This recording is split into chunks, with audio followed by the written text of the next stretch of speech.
देखो last class में हम लोगों ने मॉडर्न अप्रोच को सीखा था, जिसमें हमने बात की थी। एक मैंने आपको डायग्राम बताया था। उसको फिर से हम रिपीट कर देते हैं उस डायग्राम को। तो देखो यहाँ पे हम लोगों ने कहा था,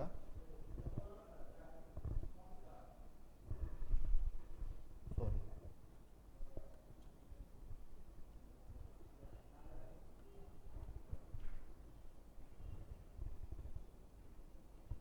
देखो हम लोगों ने बात की थी इस तरीके से। लास्ट क्लास में मैंने कहा था यहाँ एसेट्स होगा, पिछली क्लास में हमने बात की थी। यहाँ मैंने कहा था एक्सपेंस होगा, या इसको एक और नाम दिया था, मैंने कहा था लॉसेज। अच्छा, यहाँ हमने नाम दिया था लायबिलिटी,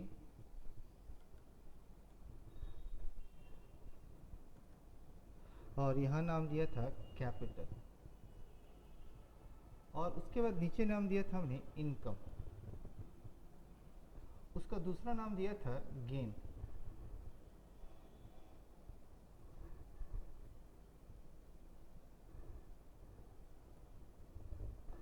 और हमने बात की थी इसके बारे में कि अगर ए, इस तरीके से बात हुई थी,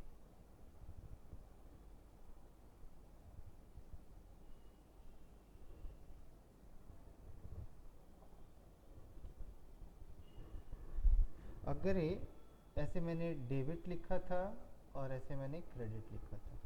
ध्यान से सुनना, यहाँ भी रिवर्स किया था, ऐसे मैंने क्रेडिट लिखा था और ऐसे मैंने डेबिट लिखा था।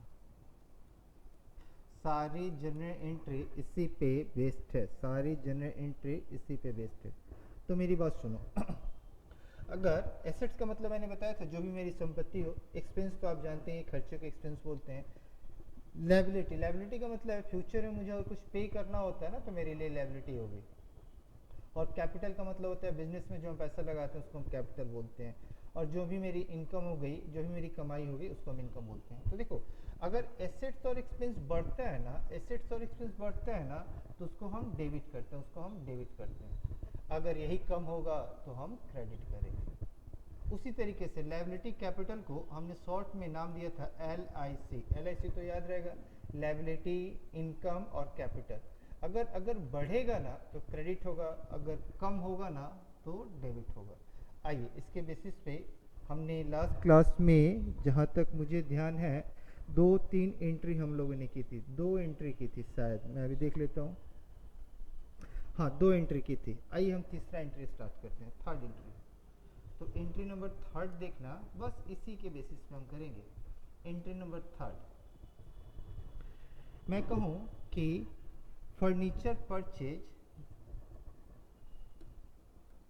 Furniture purchase for ₹50,000।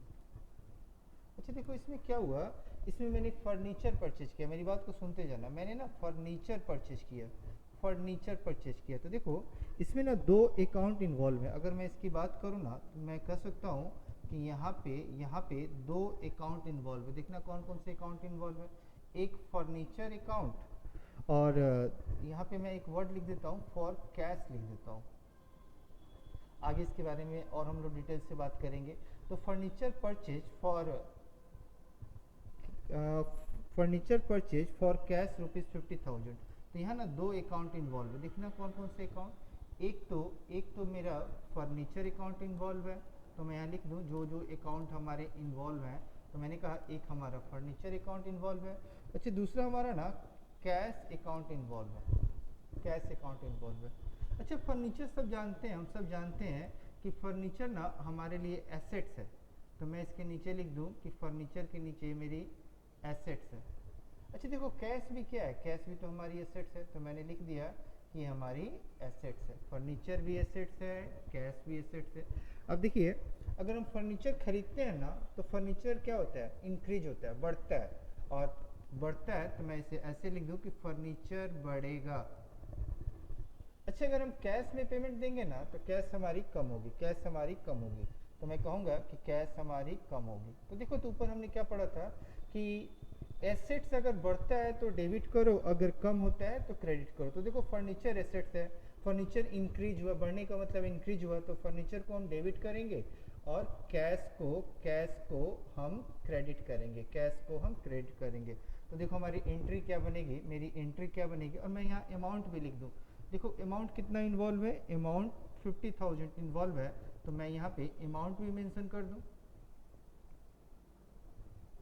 मैं यहाँ पे अमाउंट भी मेंशन कर दूँ 50,000। देखना यहाँ पे मैं अमाउंट मेंशन करूँ 50,000, तो देखो यहाँ पे, चलो मैं यहाँ पे अमाउंट मेंशन कर देता हूँ 50,000, ठीक है।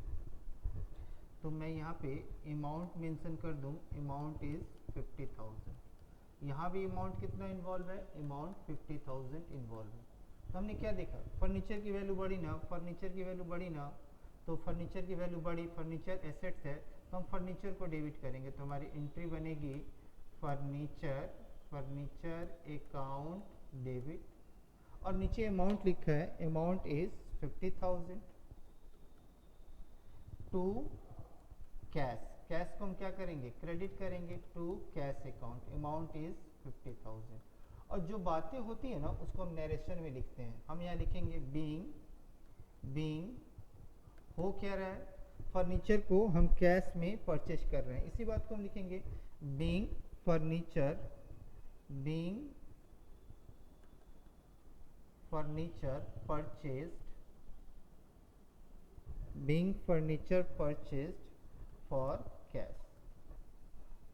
सारी एंट्री बिल्कुल हम ऐसे ही करेंगे, बस आपको ध्यान रखना होगा, आपको ध्यान रखना होगा, यही सीक्वेंस ध्यान रखना होगा। LIC अगर बढ़ेगा तो क्रेडिट, अगर कम होगा तो डेबिट, LIC बढ़ेगा तो क्रेडिट, अगर कम होगा तो डेबिट। उसी तरह एसेट्स और एक्सपेंस अगर बढ़ेगा तो डेबिट, कम होगा तो क्रेडिट। बस इसी बात को आपको ध्यान में रखना है। तो अब हम एंट्री नंबर 4 पे चलते हैं। हम लोग बहुत सारी एंट्री का प्रैक्टिस करेंगे, तो चलिए जनरल एंट्री नंबर 4, मैं यहाँ पे लिखूँ रेंट पेड। मैं आपको ना 25-30 एंट्री प्रैक्टिस करा दूंगा जनरल एंट्री, तो आपको बातें समझ में आने लगेगी, जनरल एंट्री आपको समझ में आने लगेगी। अच्छा यहाँ देखो, यहाँ ना मैंने कहा कि रेंट मैंने दिया 5,000, रेंट मैंने दिया 5,000, तो यहाँ ना अगर मैं बात करूँ तो मैं कह सकता हूँ कि यहाँ दो अकाउंट इन्वॉल्व है, मैं यहाँ पे लिख दूँ, यहाँ पे दो अकाउंट इन्वॉल्व है। फर्स्ट तो हमारा रेंट अकाउंट इन्वॉल्व है, बिल्कुल हर एंट्री में ऐसे ही करना, रेंट अकाउंट, और दूसरा क्या है, हमने पे किया तो क्या इन्वॉल्व है, कैश अकाउंट इन्वॉल्व है। अच्छा हम जानते हैं कि रेंट हमारे, हमने रेंट पे किया तो रेंट हमारे क्या हो गए, खर्चे हो गए, तो मैं यहाँ पे लिख दूँ कि हमारे एक्सपेंसेज हैं।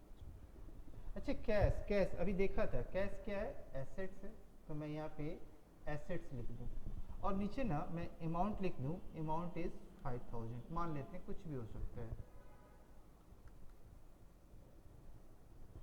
अब जरा ये बातें अगर आपको समझ में आ गई तो ऊपर देखो एक्सपेंस। अच्छा एक चीज और, हमारे खर्चे क्या हो रहे हैं, हमारे खर्चे इंक्रीज हो रहे हैं, और हम पेमेंट कर रहे हैं तो कैश क्या हो रहा है, डिक्रीज हो रहा है। तो देखो खर्चे बढ़ रहे हैं, ऊपर देखना अगर एक्सपेंसेस बढ़ता था तो हम क्या करते थे, यहाँ पे देखो एक्सपेंसेस बढ़ता था, यहाँ पे एक्सपेंसेस बढ़ता था तो क्या करते थे, डेबिट करते थे। यहाँ भी वही काम करेंगे, बस यही करेंगे, हम आपको कुछ सिखा नहीं रहे, बस प्रैक्टिस करा रहे हैं। तो मैं कल हूँ कि मैं एंट्री पास करूँगा रेंट अकाउंट डेबिट, मैं क्या एंट्री पास करूँगा, रेंट अकाउंट डेबिट, तो एंट्री लिखेंगे रेंट अकाउंट डेबिट, कितने से, 5,000 से, टू कैश कम हो रहा है, कैश हमारी एसेट्स है, अगर एसेट्स कम होती है तो उसे हम क्रेडिट करते हैं, टू कैश अकाउंट 5,000। अच्छा जो हो रहा है ना उसको नरेशन में जरूर लिखते हैं, क्योंकि दूसरे को बातें कैसे समझ में आएगी, तो हम लिखेंगे being rent paid, being rent paid, हमने रेंट की पेमेंट की। चलिए आगे बढ़ते हैं, एंट्री नंबर 5 पे चलते हैं। मैं यहाँ पे लिखूं कमीशन रिसीव्ड, कमीशन रिसीव्ड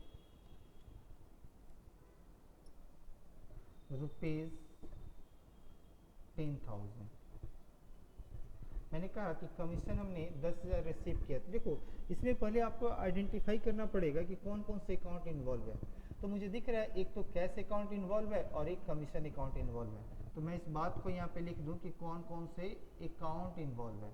तो मैं यहाँ पे कहूँ एक तो हमारा कमीशन अकाउंट इन्वॉल्व है और हमारा कमीशन मिला तो कमीशन रिसिव्ड मैं लिख दूँ।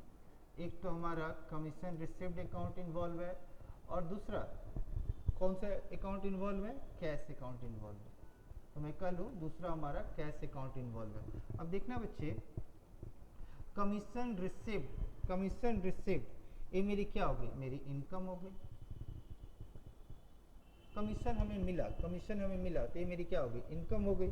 अब कैश तो हम जानते ही हैं, कैश क्या है, कैश हमारी एसेट्स है।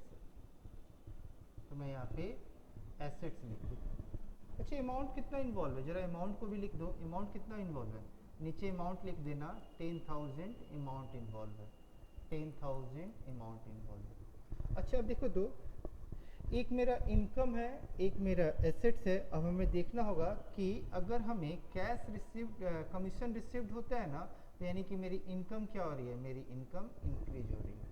जाहिर सी बात है कमीशन अगर मिल रहा है तो मेरी इनकम क्या हो रही है, बढ़ रही है। अच्छा साथ साथ देखो कैश भी तो आ रहा है, यानी कि हमारी एसेट्स भी इंक्रीज हो रही है। तो एक चीज़ देखना, इनकम भी इंक्रीज हुई और एसेट्स भी इंक्रीज हुआ। अगर आपको याद होगा तो अभी हमने कहा था कि एसेट्स अगर बढ़ता है तो हम डेबिट करते हैं। तो जानते हो क्या एंट्री होगी, एसेट्स बढ़ता है तो हम डेबिट करते हैं। इस एसेट्स का नाम क्या है, इस एसेट्स का नाम कैश है। तो मैं क्या करूँगा, कैश अकाउंट को डेबिट करूँगा, अमाउंट होगा 10,000। अब बात आई इनकम जरा ऊपर हम चेक करते हैं इनकम के बारे में हमने क्या पढ़ा था। तो देखो तो इनकम यही था ना, LIC बढ़ेगा तो क्रेडिट, तो यहाँ पे भी क्या हो रहा है, LIC इंक्रीज हो रहा है। देखो LIC क्या हो रहा है, इंक्रीज हो रहा है। तो LIC मतलब यहाँ पे इनकम है, तो हम इसे क्या करेंगे, इसे हम क्रेडिट करेंगे, यानी कि इस इनकम को हम क्रेडिट करेंगे। इनकम का नाम है जिसको हम क्रेडिट करते हैं ना, उसे हम टू लिखते हैं, to commission received account, amount is 10,000। अब जो हो रहा है ना उसको हम मेंशन कर दें, हो क्या रहा है देखना बच्चे, बीइंग कमीशन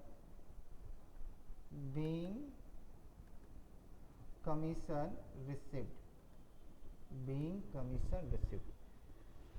चलो इतनी बातें समझ में आ गई, तो फिर हम लोग आगे बढ़ते हैं। जरा ना हम कुछ और बात करते हैं। यहाँ पे एक वर्ड हम लिखने जा रहे हैं, कंपाउंड इंट्री। यहाँ पे लिखना कंपाउंड इंट्री।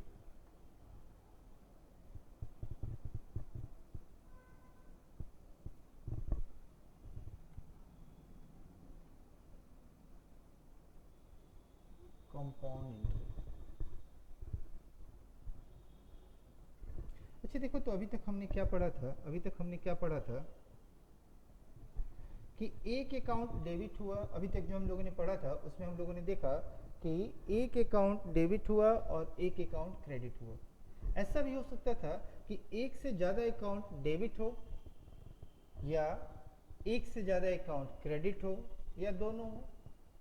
तो जब एक से ज़्यादा अकाउंट डेबिट होंगे या एक से ज़्यादा अकाउंट क्रेडिट होंगे या दोनों बातें होंगी ना, उसे हम कंपाउंड इंट्री बोलते हैं। तो आइए इसके डिफिनीशन को हम लिखते हैं कि कंपाउंड इंट्री होता क्या है, फिर इसके बारे में हम लोग बात करेंगे। तो चलो पहले कंपाउंड इंट्री के बारे में लिख दें।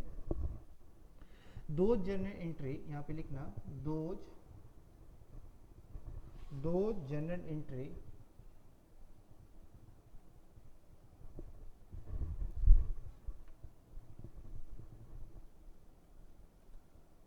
उसी बात को हम लोग लिखने जा रहे हैं। दो general entry in which one or more account will be debited and या और, मतलब दोनों हो या कोई एक हो, और वन और मोर, वन वन और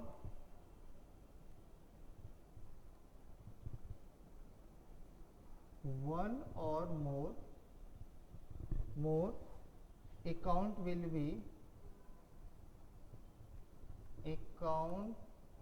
be credited, then such entry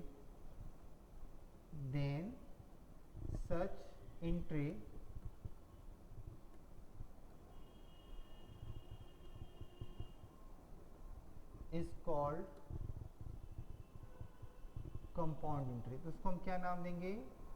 compound entry नाम देंगे।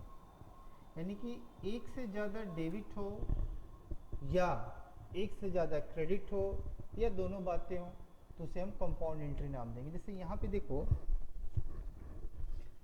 देखो एक ही डेबिट हुआ है, यानी कि कैश अकाउंट डेबिट हुआ है और एक ही क्रेडिट हुई है, कमीशन रिसीव्ड अकाउंट क्रेडिट हुई है, तो इसे हम कंपाउंड एंट्री नाम नहीं देंगे, इसे हम कंपाउंड एंट्री नाम नहीं देंगे। आइए अब एक नेक्स्ट जनरल एंट्री हम पास करते हैं। अब हम जो आगे जो एंट्री पास करेंगे ना वो कंपाउंड एंट्री पास करेंगे, यानी कि एक से ज़्यादा अमाउंट डेबिट होगा और एक से ज़्यादा अमाउंट क्रेडिट होगा। मैं एक एंट्री नंबर देखो कौन सा है,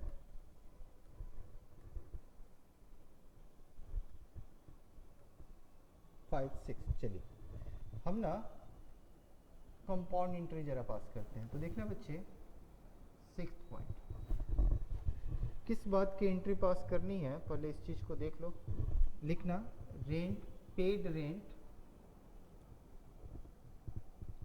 ₹3000,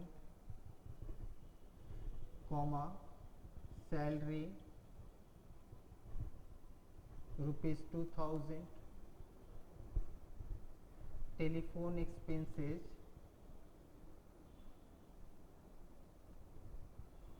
₹1000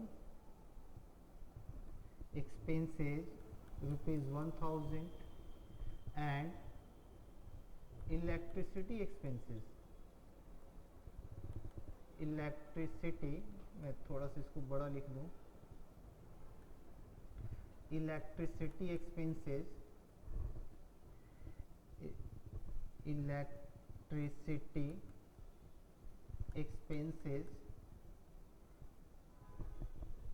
₹1500। मैंने क्या कहा कि हमने पे किया, क्या पे किया? रेंट पे किया 3000, सैलरी पे की 2000, टेलीफोन एक्सपेंसेस दिया 1000 और इलेक्ट्रिसिटी एक्सपेंसेस दिया 5000। इसकी हमने पेमेंट की। तो देखो यहाँ कौन कौन से अकाउंट इन्वॉल्व है, तो मुझे दिख रहा है ना कि दो से ज़्यादा अकाउंट इन्वॉल्व है। अभी तक तो 2 ही अकाउंट इन्वॉल्व थे, तो मैं ज़रा उसका नाम लिख दूँ कि कौन कौन से अकाउंट इन्वॉल्व है। तो पहले देखो एक तो रेंट अकाउंट इन्वॉल्व है, तो मैं यहाँ लिख दूँ रेंट अकाउंट। जो अकाउंट इन्वॉल्व है ना उसको हम नाम लिखने जा रहे हैं। दूसरा कौन सा अकाउंट इन्वॉल्व है? दूसरा ना सैलरी अकाउंट इन्वॉल्व है, तो मैं यहाँ सैलरी अकाउंट लिख दूँ। नेक्स्ट कौन सा अकाउंट इन्वॉल्व है?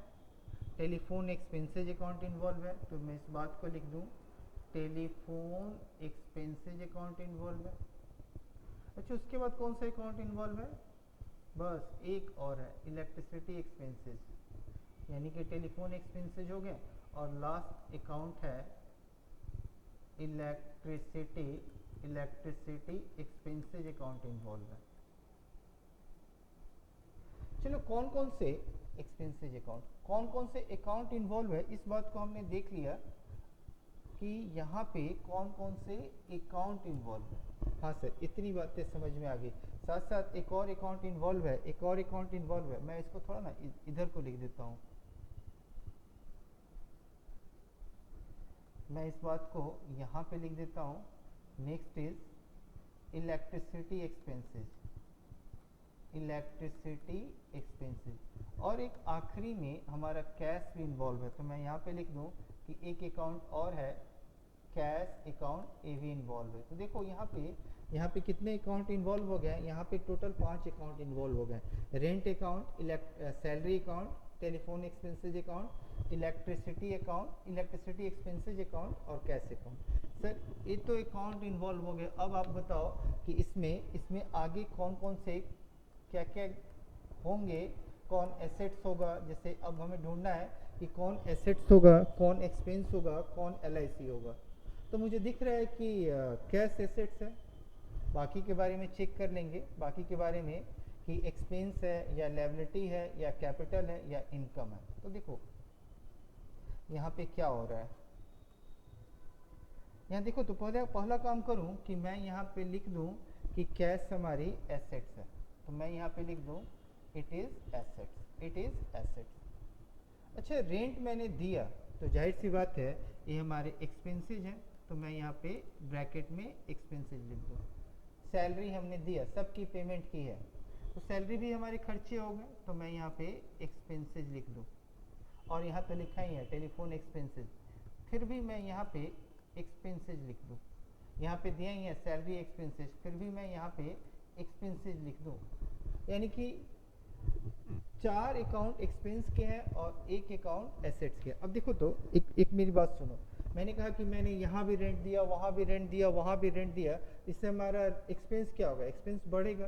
तो मैं कह सकता हूँ कि यहाँ पे एक्सपेंस इंक्रीज हो रहा है, एक्सपेंस इंक्रीज हो रहा है। मैं दूसरा मार्कर यहाँ पे रखूँ, मैं कह सकता हूँ कि एक्सपेंस हमारा इंक्रीज हो रहा है। सैलरी भी इंक्रीज हो रहा है, भी हमारा एक्सपेंस इंक्रीज हो रहा है। टेलीफोन एक्सपेंसेज भी हमारे इंक्रीज हो रहे हैं, इलेक्ट्रिसिटी एक्सपेंसेज भी हमारे इंक्रीज हो रहे हैं। लेकिन पेमेंट हुई है तो क्या हो रहा है, कैश हमारा कम हो रहा है। अब जरा ना अमाउंट को मेंशन कर दो, रेंट के नीचे लिखो 3000 रुपीज़, 3000 रेंट के नीचे लिखना रुपीज़ 3000।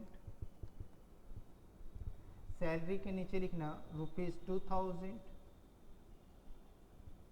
टेलीफोन एक्सपेंसेस के नीचे लिखना रुपीज़ 1000। इलेक्ट्रिसिटी एक्सपेंसेस के नीचे लिखना रुपीज़ 1500। अच्छा, सबकी पेमेंट हुई है ना, सबकी पेमेंट हुई है ना, तो हम कह सकते हैं कि सबको ऐड करो और देखो तो कितने की पेमेंट हुई है। अगर मैं सबको ऐड करूं तो 5000, 6000, 7500, यानी कैश इन्वॉल्व है 7500। अब हम जानते हैं, जब देखो तो ऊपर हमने क्या पढ़ा था, यहाँ पे ध्यान दीजिए, ऊपर हमने भी पढ़ा था कि देखो क्या पढ़ा था कि अगर एक्सपेंस, अगर आप यहाँ पे आप ध्यान देना, क्योंकि ना इसका ज़रूरत हर जगह पड़ेगा। अगर एक्सपेंस बढ़ता है तो क्या करते हो, डेबिट करते हो। एक्सपेंस बढ़ता है तो क्या करते हो, डेबिट करते हो। तो यहाँ पे सारे एक्सपेंस इंक्रीज हो रहे हैं, सारे एक्सपेंस इंक्रीज हो रहे हैं, तो सबको हम क्या कर देंगे, सबको हम डेबिट कर देंगे। तो चलिए हम स्टार्टिंग करते हैं रेंट अकाउंट को डेबिट करना। तो हम रेंट अकाउंट को डेबिट करते हैं 3000 से। सैलरी अकाउंट को हम डेबिट करते हैं, सैलरी अकाउंट को हम डेबिट करते हैं 2000 से।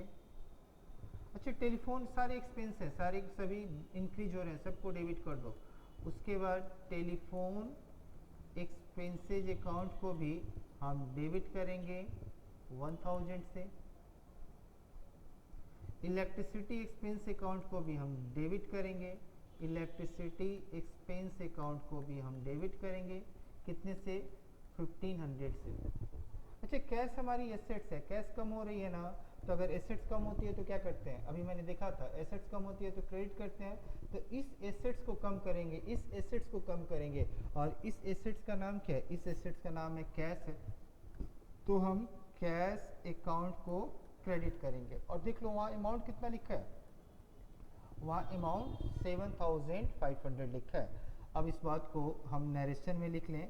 देखो मैं लिखूंगा छोटा सा नरेशन, बीइंग अच्छा देखो, मैं अगर मैं बड़ा नरेशन लिखता तो मैं क्या लिखता, बीइंग रेंट पे, rent, salary paid, telephone expenses paid, electricity expenses paid, इतना ना लिख के मैं लिख दूं कि being sundry expenses paid, being sundry expenses paid.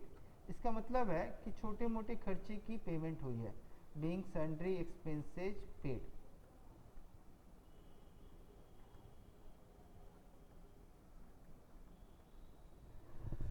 चलिए, इतनी बातें समझ में आ गई तो हम आगे बढ़ते हैं। तो हमने एंट्री नंबर 7 पे चलते हैं।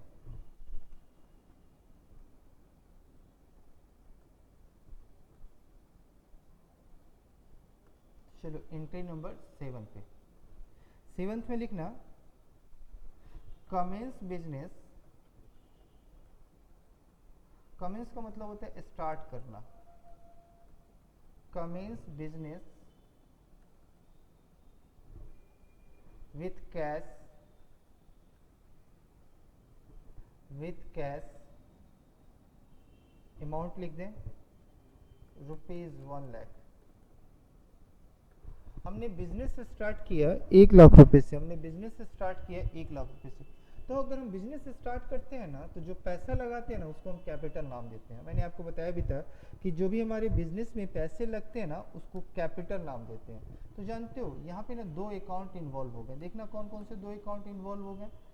यहाँ पे मैं कह सकता हूँ कि मेरे दो अकाउंट इन्वॉल्व है।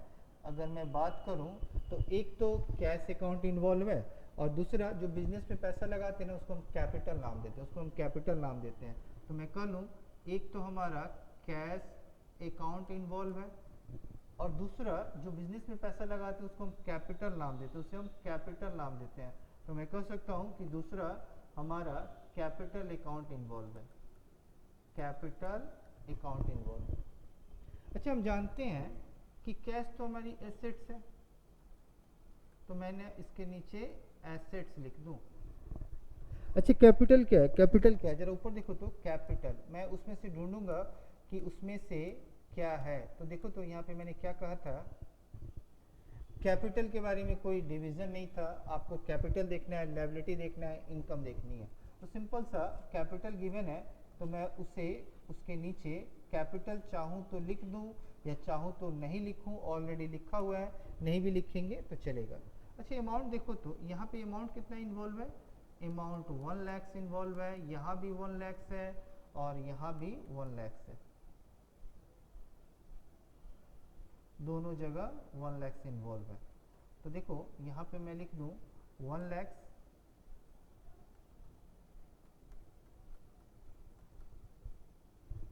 अच्छा देखो तो बिजनेस में अगर हम 1,00,000 रुपये लगाते हैं ना, 1,00,000 रुपये अगर हम बिजनेस में लगाते हैं ना, तो हमारी हमारी क्या होती है, कैश बढ़ती है, कैश बढ़ती है। यानी कि मैं यहाँ पे ऐसे इंक्रीज करूँ। अगर हम बिजनेस में पैसा लगाते हैं, अगर हम बिजनेस में पैसा लगाते हैं तो कैश भी बढ़ेगा, साथ साथ पूंजी भी बढ़ेगी। कैपिटल को हिंदी में पूंजी बोलते हैं। हमारी कैश भी बढ़ेगी और हमारी पूंजी भी बढ़ेगी, यानी कि कैपिटल भी बढ़ेगा। तो हम जानते हैं कैश एसेट्स है। अब मैं थोड़ा ना इन शॉर्ट आपसे बात करता जाऊंगा। तो मैं कह लूँगा कि कैश बढ़ा यानी कि एसेट्स बढ़ी, एसेट्स बढ़ी तो हम डेबिट करते हैं, तो हम एंट्री पास करेंगे cash account debit to capital, to capital account, amount is 1,00,000। अभी हमने बात की थी ना कि कैश बढ़ेगा तो डेबिट करना। हाँ सर, कैश बढ़ा, कैश मतलब एसेट्स बढ़ेगा तो डेबिट करना।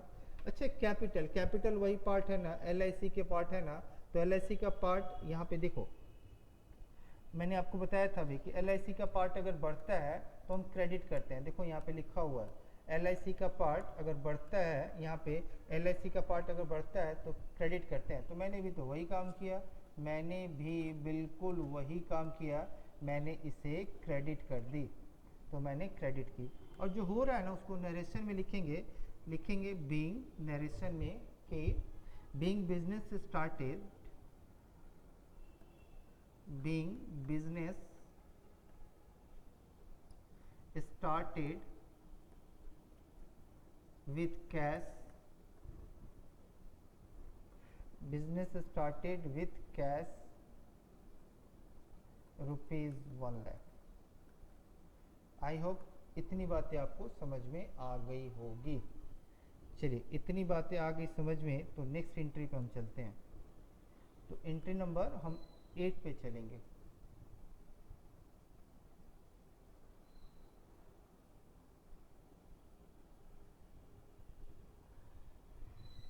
चलिए, एंट्री नंबर हम 8 पे चलते हैं, जनरल एंट्री नंबर 8। मैं यहाँ पे दूसरा एंट्री लिखने जा रहा हूँ। लिखना विड्रॉल फ्रॉम बिजनेस, विड्रॉ। देखो, जनरल एंट्री ना बिल्कुल बेस होता है, हमारे अकाउंटिंग का बेस होता है, तो इसको थोड़ा सा ध्यान से देखना। Entry number 8, withdraw from business. मैं इसको लिख दूं, फिर मैं आपको बता दूंगा। बिजनेस फॉर मैं यहाँ 3 वर्ड लिखना चाहता हूँ। फॉर मैं यहाँ पे लिखना चाहता हूँ पर्सनल ऑब्लिक प्राइवेट ऑब्लिक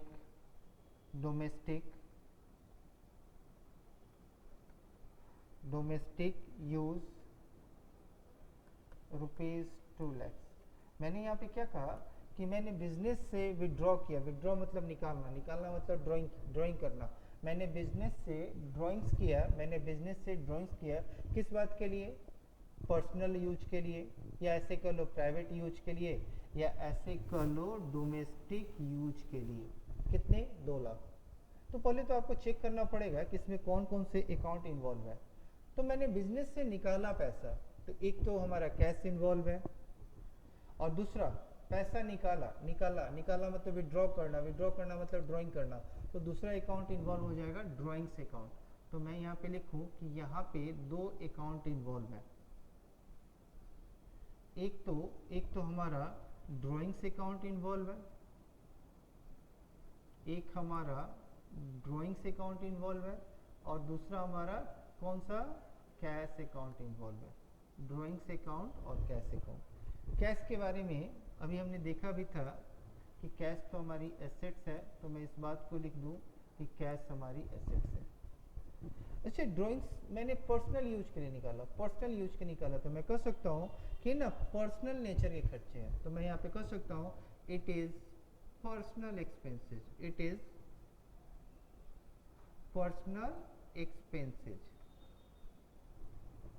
इन पर्सनल एक्सपेंसेज है। तो मुझे अब चेक करना पड़ेगा कि कौन सा इंक्रीज हो रहा है, कौन सा डिक्रीज हो रहा है। तो यहाँ देखो, इन पर्सनल एक्सपेंसेज क्या हो रहे हैं? इंक्रीज हो रहे हैं, और हमारा कैश बिजनेस से क्या हो रहा है? कम हो रहा है। अब जरा अमाउंट लिख दो, यहाँ पे मैं अमाउंट भी मेंशन कर दूँ। अमाउंट गिवन है 2 लाख, और यहाँ भी गिवन है 2 lakh.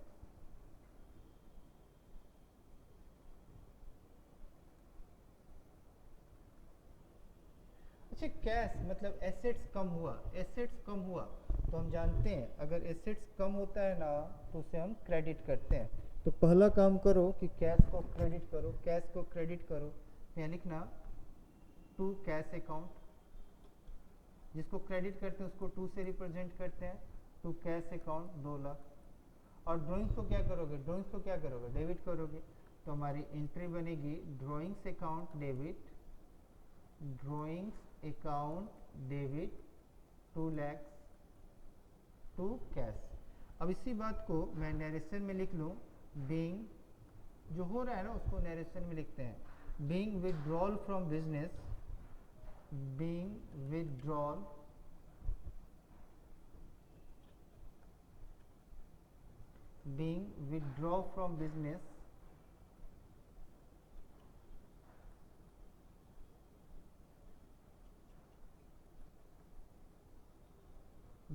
withdraw from business for personal use। इस बात को मैं लिख दूं, being withdraw from business for personal use।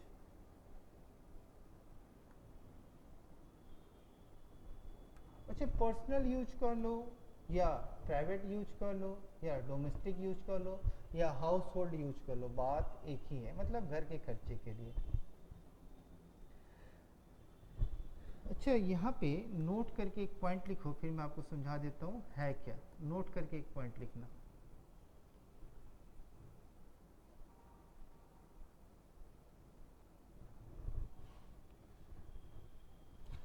Purchase of goods,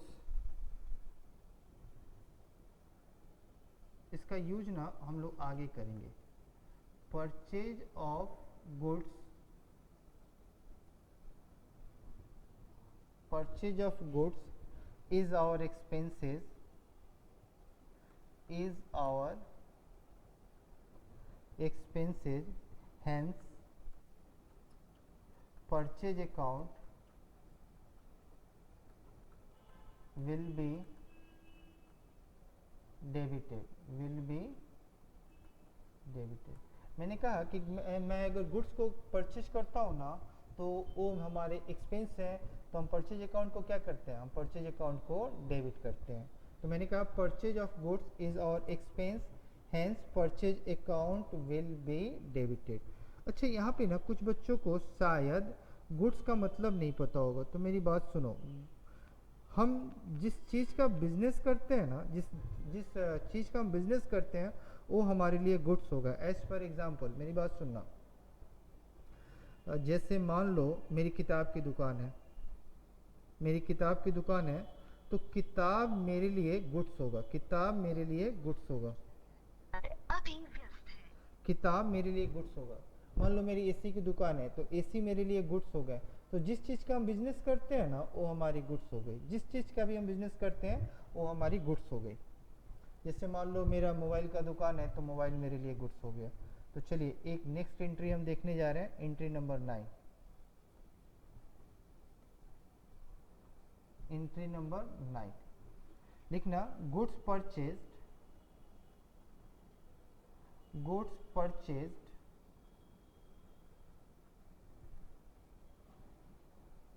for cash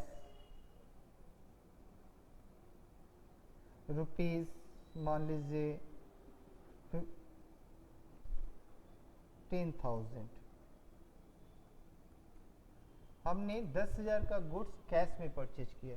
तो पहले तो आपको देखना पड़ेगा कि कौन कौन से अकाउंट इन्वॉल्व है। तो मैं यहाँ बता दूं कि कौन कौन से अकाउंट इन्वॉल्व है। तो देखना, यहाँ पे ना 2 अकाउंट इन्वॉल्व है। एक मैं नाम दूं कि एक हमारा परचेज अकाउंट इन्वॉल्व है और दूसरा हमारा कैश अकाउंट इन्वॉल्व है। एक हमारा परचेज अकाउंट इन्वॉल्व है और दूसरा हमारा कैश अकाउंट इन्वॉल्व है। अच्छा, परचे अभी मैंने बोला ना कि हमारे खर्चे हैं, तो उसके नीचे ना मैं एक्सपेंस लिख दूं, इट इज एक्सपेंस। अच्छा, कैश क्या है? कैश तो हमारी एसेट्स है। इसके नीचे ना अमाउंट को जरा हम लोग मेंशन कर दें। अमाउंट, अमाउंट तो दिख रहा है आपको 10,000 और यहाँ भी होगा 10,000। अच्छा देखिए, अगर हम गुड्स परचेज करते हैं ना, तो मैंने कहा ना कि परचेज हमारी एक्सपेंस है, तो हमारा एक्सपेंस क्या होगा? इंक्रीज होगा। अच्छा, कैश में परचेज करते हैं यानी कि पेमेंट हो रही है, पेमेंट हो रही है यानी कैश हमारा क्या होगा? कम होगा।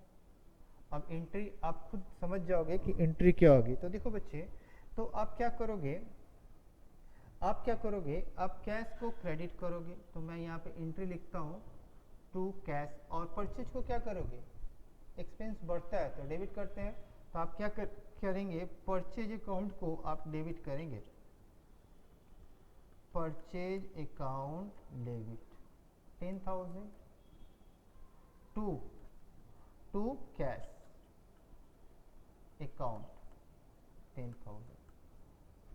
और हर बार तुम नरेशन लिखोगे, हर बार तुम नरेशन लिखोगे, लिखोगे being being purchase of goods, being purchase of goods in cash, being purchase of goods in cash। चलिए यहाँ तक रहने देते हैं, फिर हम लोग नेक्स्ट क्लास में आगे बात करते हैं। Okay, bye.